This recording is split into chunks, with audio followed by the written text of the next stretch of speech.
just under 343k on V70S. Barely 6,000 miles since I finally put it back on the road. Inevitably, my neglect has cost me a little bit now.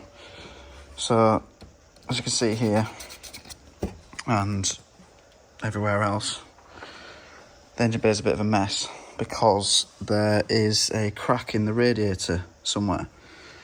Now, me using the car every day and just, you know, can't be bothered to take it off the road just for a day and spare the time to sort it out. I was topping up the coolant daily, and until one day I left it a bit too long and it's pressurised too much, and now it will not hold water at all. So today I am replacing the radiator with a spare one that I've got from a donor car from a few years ago. And I also have a centre mount intercooler to fit. So the way that I do this, I may end up removing the front bumper to give me a bit more view when fitting the intercooler. But for the radiator alone, it actually comes out from the bottom and doesn't require removal of the front end, which I thought it might have, but you unbolt it from the top, you remove the fan, and then it actually drops out from underneath. So I'm going to show you how to do that whilst fitting the new intercooler I've also got to fit. So first of all, we need to jack the car up to get underneath. We're going to be draining the coolant that's left in the system. So up here on both sides of this panel, we've got a 10mm bolt to remove, and then we can remove this plastic.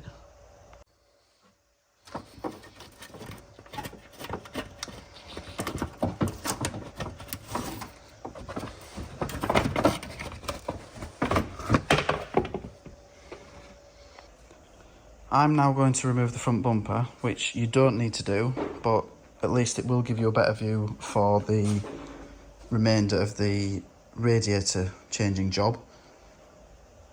If you do need to see how to do it, I will have another video on here removing the bumper. Now the front bumper's off, this gives us a lot better view of what we're doing with the radiator removal, although still not necessary for you unless you're doing a similar job. This is the drain for the radiator. I think it's a 13mm. If yours doesn't have one, then just remove the bottom hose for the radiator.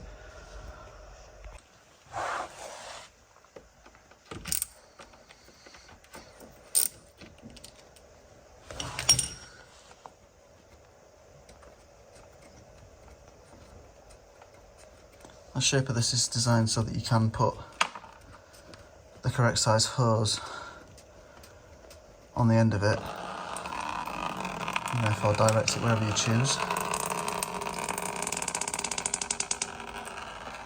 And the other thing, you do need to remove the expansion tank cap to allow it to flow.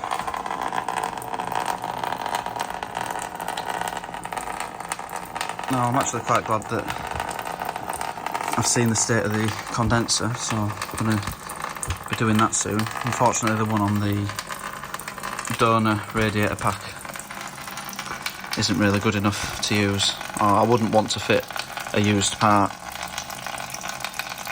when it's something so important and it's at the front of the car. So I'll wait for the coolant to drain out. If you're wondering why my coolant is blue, it's because I switched to blue a few years ago. As far as I'm aware, the colour isn't so important, it's not mixing them, it's not getting them mixed up. So yes, it's not the original pink. I think it was. I think on modern Volvos it is actually blue or green. But I just changed to it a few years ago and I've stuck with it. Now to remove the heater fan, let's put this air duct into the air box and get that out of the way. Disconnect the electrical connector here. Undo this boost pipe here going to the intercooler.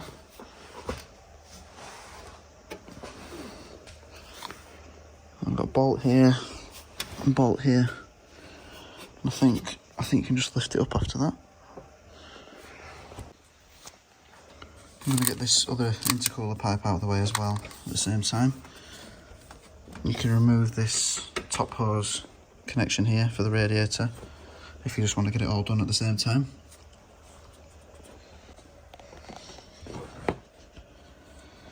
There are a few little pipes and cables and things to get out of the way. Another connector down here.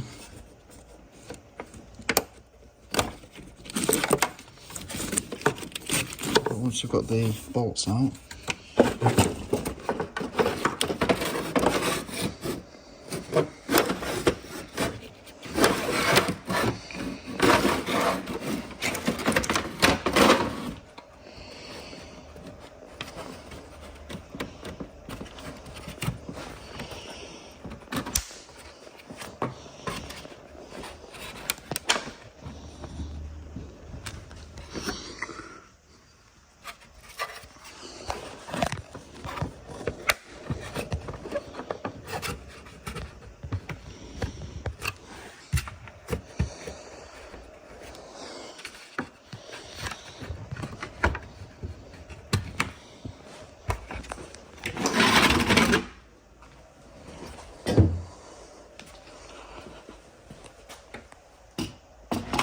fan removed.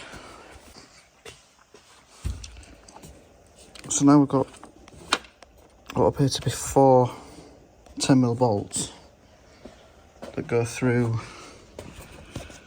the entire radiator pack.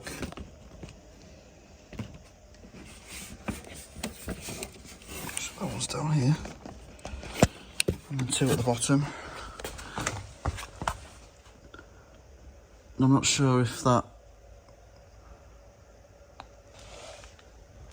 separates the pack. I don't know if the condenser will need supporting, but you can see there are 2 bolts holding the radiator pack in position now, and there are 2 bolts on the top that bolt through the crash frame into the top of the radiator.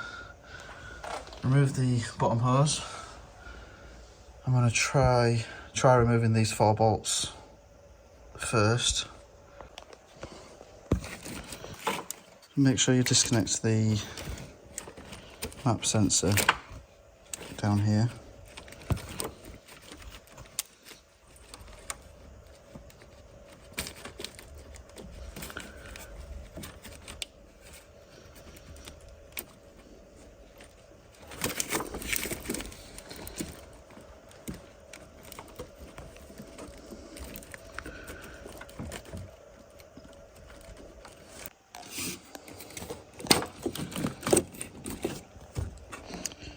Now I think if you leave these 4 bolts in, the radiator pack is complete, but if you are removing the complete radiator pack, then you'll need to evacuate the aircon gas.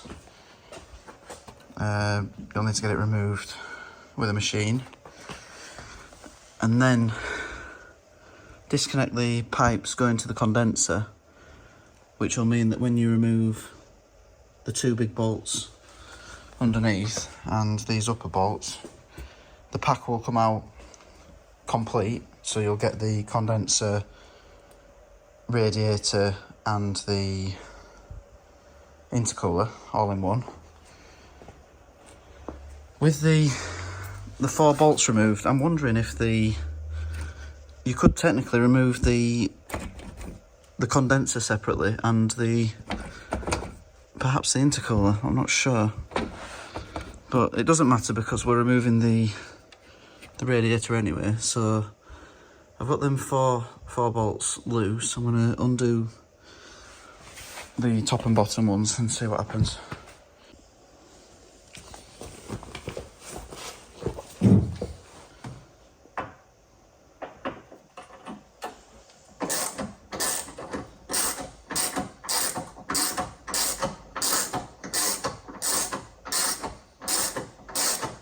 I think the best thing to do now might be to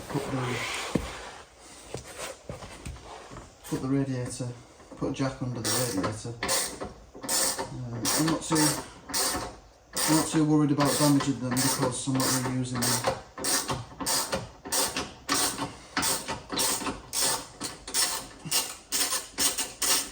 And what I'm hoping will happen now is they'll separate the radiator and intercooler will separate from the condenser.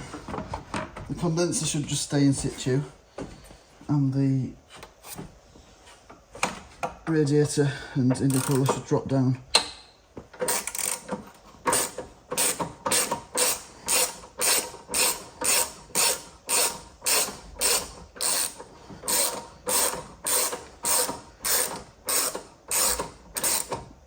There's a pipe here that does look like it's going to get in the way.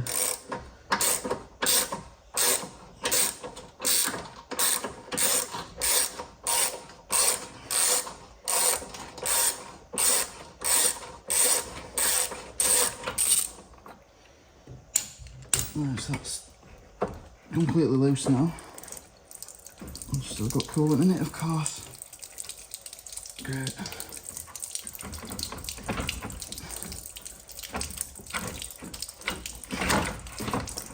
Right, so that seems to be separate to the condenser, which, of course, the condenser's dropping down.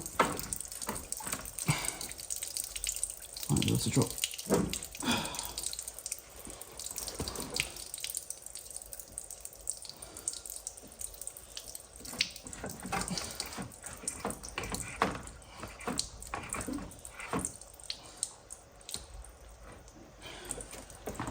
Might actually have to drop the condenser down below to get the... there we go. Right, so if you move the condenser forward and the radiator and intercooler back, they'll separate and drop separately.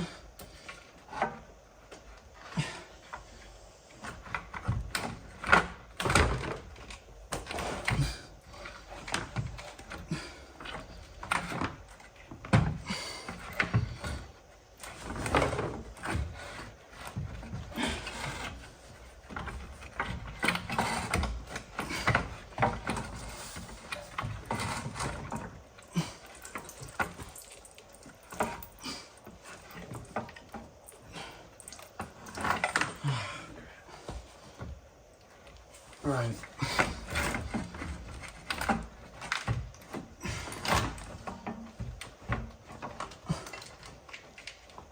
Drop the radiator down to the driver's side.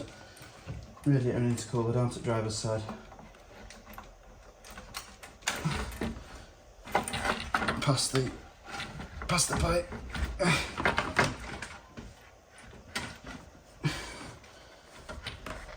think that's out. Oh, it's not the prettiest procedures, but I think I've done it.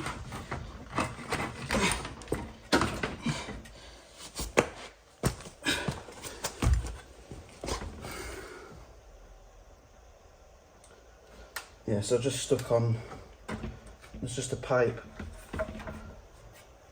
on the top. I don't know if it's purge, if it's a purge valve.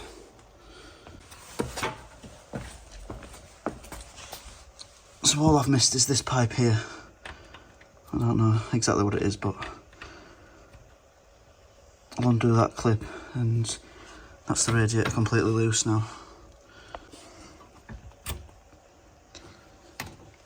The only reason the intercooler was still stuck was two of the bolts weren't out fully, so it would have separated before dropping. Probably going to replace the condenser in this same video now, because I don't want to put it back together with the state of this. It's in terrible shape, so have to order one to fit tomorrow. Now I'm going to try and figure out how to fit this front mount intercooler, which I can't remember how it was fitted to the car I removed it from. It seems we've got a pipe that goes up here to the EGR plenum, or the intake plenum. So that must have come out here. So let's just figuring out with the pipes that I've got which way they go now. I'll get this piece of plastic out of the way. I don't think there's space for that now. So it looks like I'm going to have to bolt this to the crash bar somehow. I've got my new condenser, so now I can remove the old one. I have actually had the car out and had the aircon gas removed. So all we've got is a pipe on both sides. We've got a 10mm here, and I think this looks like a 12mm.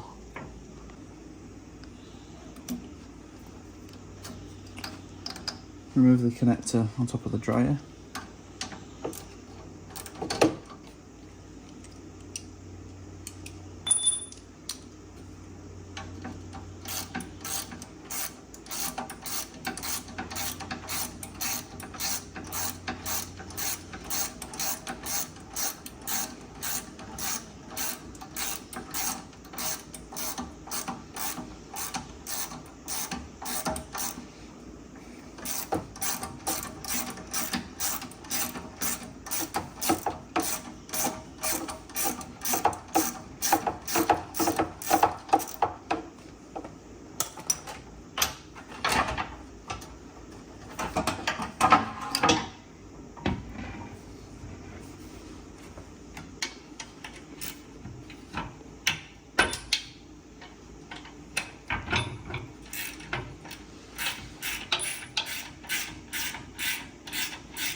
Now I'm going to take apart this radiator pack from the donor car, and I'll need to decide whether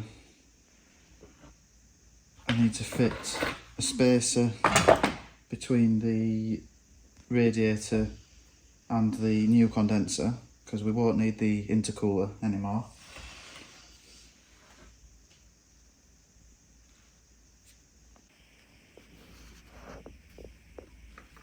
Right, so I've got the new condenser.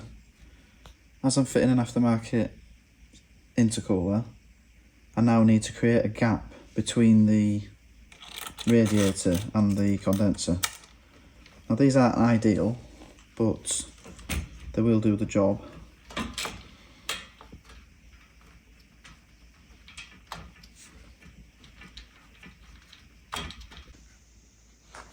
So now I've got the radiator and condenser together as one unit.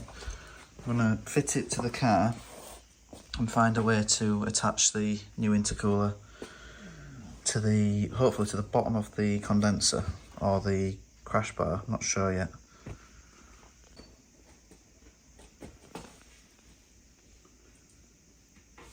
I've got new O-rings for the connections.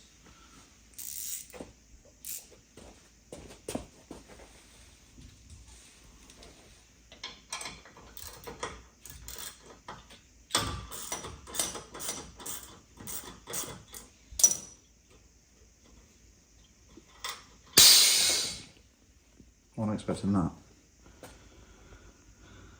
Oh, shut me up. For this new one, I'm actually going to fit the pack back in position.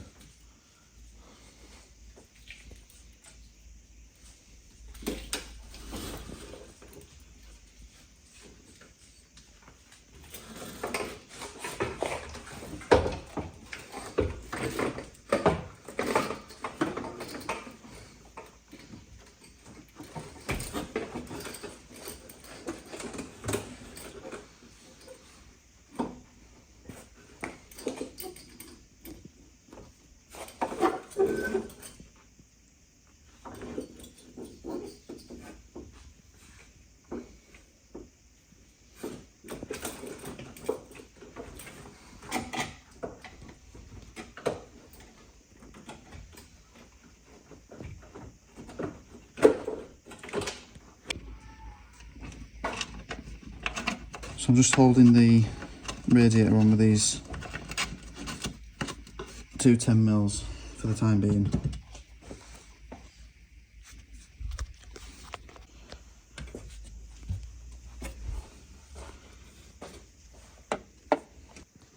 Make sure you fit the new O-rings.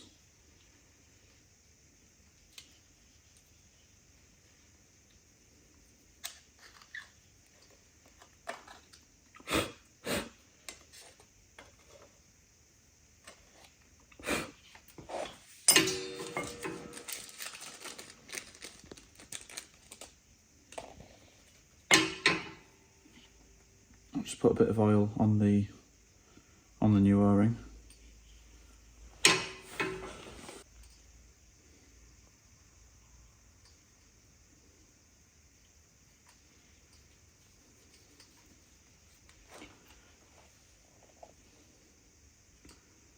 Fit the other one on the pipe at the top. You see?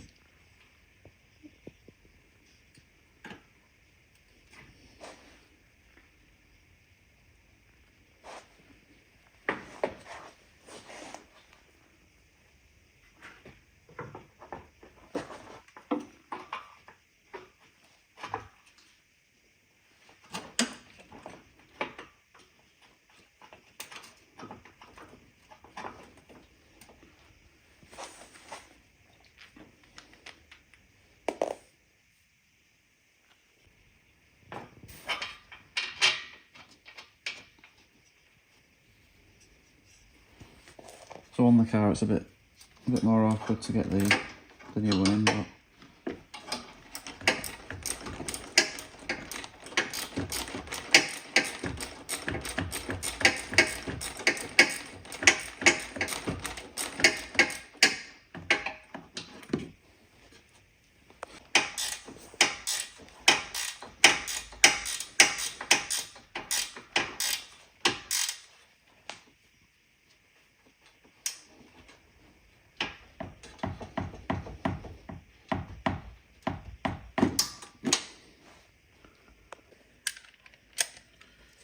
there's a sensor to remove from the old dryer, which will need to be attached to the new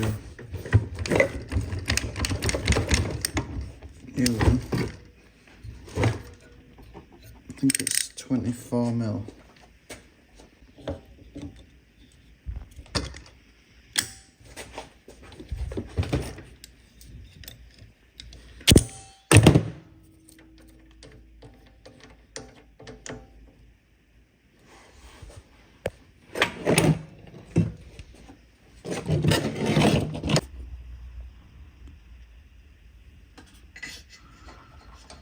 Remove this from the new dryer, fit the O-ring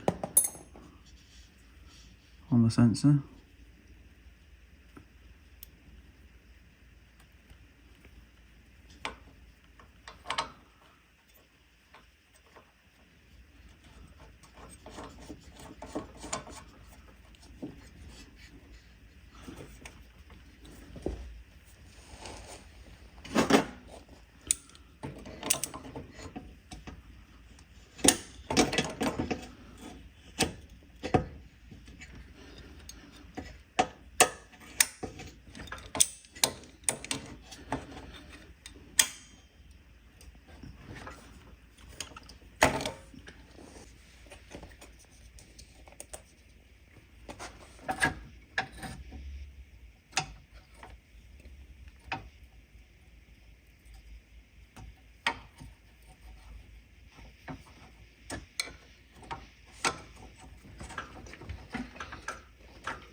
So it looks like I'm going to have to do this with the ports at the top and quite concealed by the crash bar. What I'm doing is attaching a plate to the crash bar, or at least sitting it on it for now.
I'll just do this while I figure out the connections. Okay.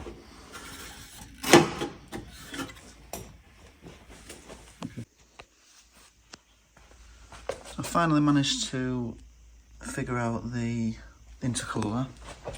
I ended up going the other way up with the outlets at the bottom. That's all I can do with the fittings that I've got. But that's on and I've tested it, so all that's fine. I've then replaced the coolant hoses, top and bottom.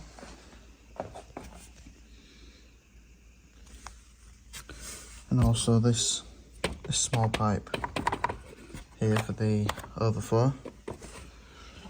I do still need to put a clip on there to make sure it can't come off. And then I filled the expansion tank up and I've overfilled it. I've put a funnel in the top and I'm doing my best to get all of the air out.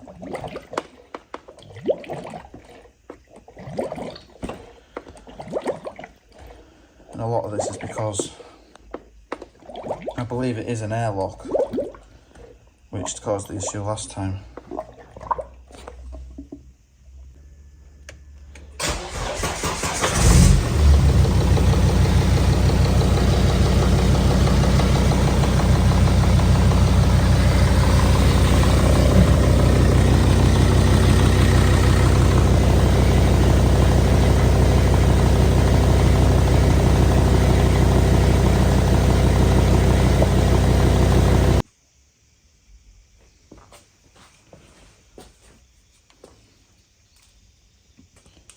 So as for mounting or supporting at least the intercooler, I was reluctant to do this until I realised that the crash bar is aluminium, so I'm not going to have an issue with it rusting. And all I've done is I've got these special drill bits that tap a hole at the same time. I have to say I'm actually quite impressed.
So just like that, I've got it securely bolted to the crash bar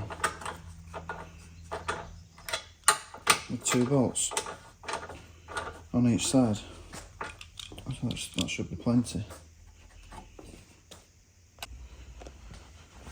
So that should be everything that I can show you at this point. I've refitted the radiator and new condenser. Obviously fitted an aftermarket intercooler, which is a bit more complicated than obviously refitting the complete new or original radiator pack. We've done what we can to bleed the radiator, so I've ran it from cold to hot with the cap open with a funnel with extra water in, and it's dropped down once the thermostat is opened. Very unlikely to have any airlocks at this point, but we'll let it cool down fully and top up as necessary. But otherwise, I hope that this video does help if you have watched it in order to try and change the radiator, intercooler or condenser, although it was a bit different on this car as I'm doing a modification. But thanks for watching, and please do check out my other videos.